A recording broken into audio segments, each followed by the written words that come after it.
Allah beri 3 janji kepada kaum Yahudi, tapi satu belum terpenuhi. Janji pertama, hukuman kepada bangsa Yahudi karena mereka meremehkan bangsa lain. Al-Quran sendiri telah menyebutkan kelakuan orang Yahudi. Allah Subhanahu wa Ta'ala berfirman, sesungguhnya kamu Bani Israel akan membuat kerusakan di muka bumi ini 2 kali, dan pasti kamu akan menyombongkan diri dengan kesombongan yang lebih besar. Maka apabila kami datang saat hukuman bagi kejahatan pertama dan kedua kejahatan itu, kami datangkan kepadamu hamba-hamba kami yang mempunyai kekuatan besar, lalu mereka merajalela di kampung-kampung, dan itulah ketetapan yang pasti terlaksana. Quran Surah Al-Isra ayat 4-5. Bangsa Yahudi melakukan kerusakan pertama setelah ayat itu turun, kemudian susulan penghancuran datang menimpa mereka tanpa menunggu waktu lama. Setelah mengalami kehancuran yang pertama, Allah kemudian berjanji yang kedua mengenai kebangkitan bangsa Yahudi. Allah memberikan kesempatan kepada mereka untuk mengalahkan orang-orang yang mengusirnya. Kedua peristiwa ini diyakini sebagai 2 janji Allah yang sudah terpenuhi.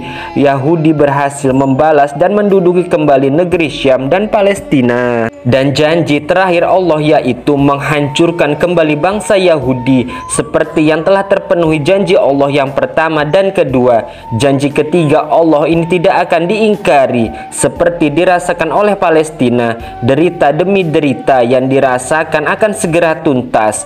Perbuatan Israel terhadap Palestina justru akan mempercepat hukuman dan murka Allah kepadanya. Allah Subhanahu wa Ta'ala berfirman, jika kamu berbuat baik berarti kamu berbuat baik bagi dirimu sendiri, dan jika kamu berbuat jahat itu bagi dirimu sendiri. Dan apabila datang saat hukuman bagi kejahatan yang kedua, kami datangkan orang-orang lain untuk menyuramkan muka-muka, dan mereka masuk ke dalam masjid sebagaimana musuh-musuhmu memasukinya pada kali pertama, dan untuk membinasakan sehabis-habisnya apa saja yang mereka kuasai.